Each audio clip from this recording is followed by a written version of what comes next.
Olá, Corri, seja muito bem-vindo, muito bem-vinda. Eu sou a professora Saula. Esse é o meu canal e aqui eu te ensino química de uma forma bem leve, descomplicada, com videoaulas toda semana, toda quinta-feira às 17 horas. Inclusive, se você ainda não é inscrito, não é inscrito, se inscreve aqui no meu canal, clica aqui embaixo, ativa as notificações para você não perder nenhuma aula que eu posto aqui todas as semanas e, de fato, conseguir aprender química de verdade e dominar a ciência central.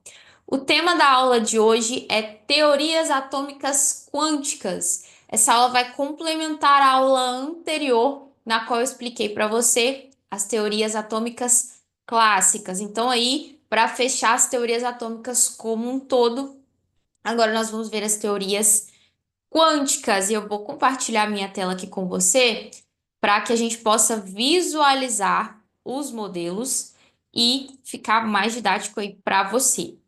Bom, dentre os modelos aí quânticos, o mais famoso deles, que inclusive é um dos mais aceitos e utilizados dentro do nosso estudo aqui de química básica, que atende perfeitamente, né, e permite que nós estudemos aí a matéria, o átomo, enfim, é o modelo de Niels Bohr. Niels Bohr, em 1913, após Rutherford propor o seu modelo atômico, ele concordou aí em alguns aspectos com Rutherford, mas fez algumas modificações que ajudaram a explicar, inclusive, algumas coisas que o modelo de Rutherford não explicava sobre a matéria.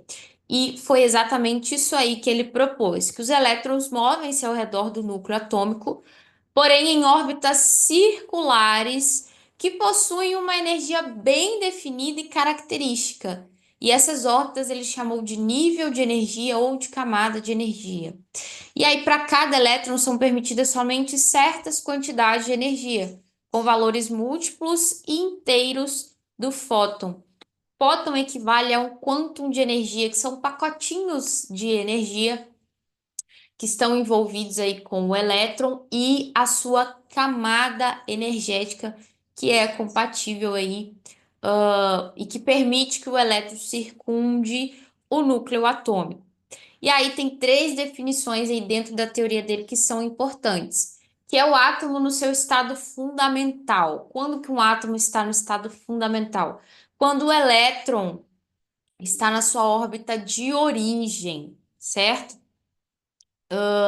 Porém, quando um átomo ele recebe uma ação externa, especialmente de forma energética, nós podemos usar o calor como exemplo. Os elétrons adquirem essa energia externa absorvendo-a. Isso faz com que ele tenha mais energia e seja compatível momentaneamente com uma camada mais energética acima daquela em que ele está na sua origem. E é aí, é nesse momento que acontece o que a gente chama de salto de Bohr, que é quando o elétron salta para uma camada mais energética, porque agora ele tem essa energia compatível. Só que, devido a isso ser momentâneo, essa camada não ser a camada de origem desse elétron, ele precisa retornar para o estado fundamental, né, para a sua camada de origem. E aí, essa energia que ele havia antes absorvido, ele agora libera. E essa liberação acontece na forma de luz, certo? Você está vendo aí no GIF do lado como que acontece esse processo. Um exemplo clássico disso aí na prática são os fogos de artifício. Os elétrons ali do componente, né, dos fogos de artifício vão receber energia na forma de calor, na forma de uma chama, vão entrar num estado de excitação ou ativação, vão fazer um salto de Bohr. E aí é exatamente no momento da volta do salto de Bohr, em que a luz é emitida, né?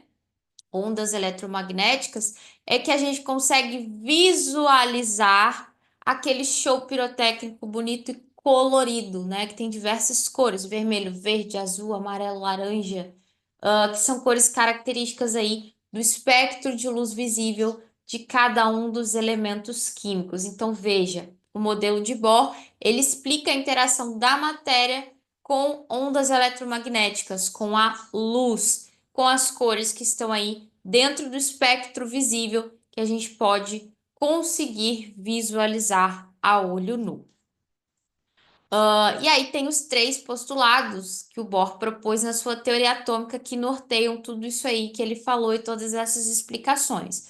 O primeiro postulado diz que os elétrons se movem em órbitas circulares em torno do núcleo atômico central sem perder ou sem ganhar energia. Por isso essas órbitas são estacionárias, são a casinha de cada elétron. No segundo postulado, ele diz que apenas algumas órbitas concêntricas de raios e energias definidas são permitidas ao movimento circular do elétron ao redor do núcleo.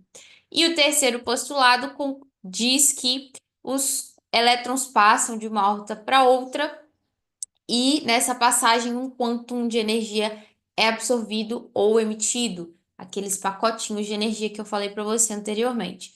E por último, o quarto postulado vem dizer que quando os elétrons absorvem ou emitem energia ao passarem de uma órbita eletrônica para outra, que é o salto de Bohr, a energia pode ser calculada e é dada por essa equação aí, ok? Esse então é o modelo de Bohr e esses são os seus quatro postulados. Também há uma teoria, um pouco mais recente, a teoria do Arnold Sommerfeld, que diz que as órbitas dos elétrons podem ser circulares e concêntricas ou também elípticas, como você está vendo aí na imagem. E aí o núcleo estaria no centro do círculo e em um dos focos de uma elipse. Então, veja só que curioso, né? Pegando aí tudo que o Bohr falou sobre as órbitas estacionárias, Sommerfeld acredita que existem órbitas elípticas e não somente circulares. Depois nós temos a teoria do Louis de Broglie, em 1924, que ele propõe que existem ondas de matéria, né? Dentro das definições que a gente tem na física e na química, a gente sabe que onda transporta energia e não matéria. E o Louis de Broglie vem quebrar esse paradigma aí e falar que existem ondas de matéria. E aí a sua teoria se embasa no comportamento dual da onda-partícula do elétron. Por isso se chama princípio da dualidade. Há um questionamento se o elétron é matéria ou se ele é energia. E aí, por isso, o Louis de Broglie propôs que existem ondas que transportam matéria. Esse é o princípio da dualidade.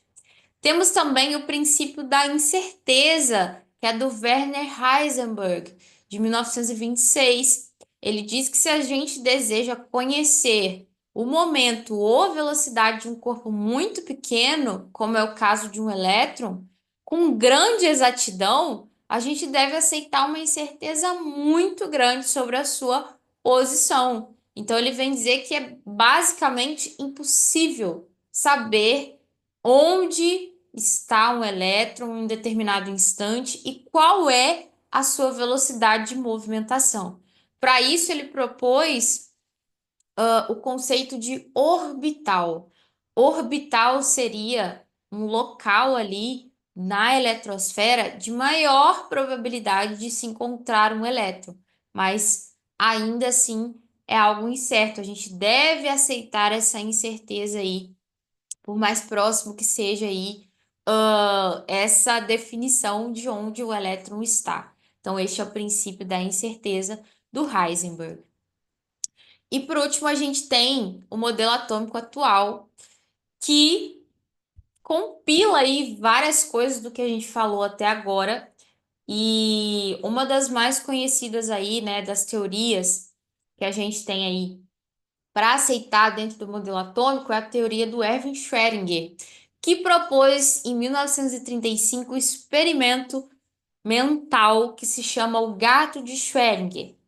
Schrödinger propôs uma equação que descreve o comportamento do elétron tanto como partícula como onda, né? E aí vem aí casar com o princípio da incerteza e o princípio da dualidade do Louis de Broglie, que diz que existem ondas que transportam matéria.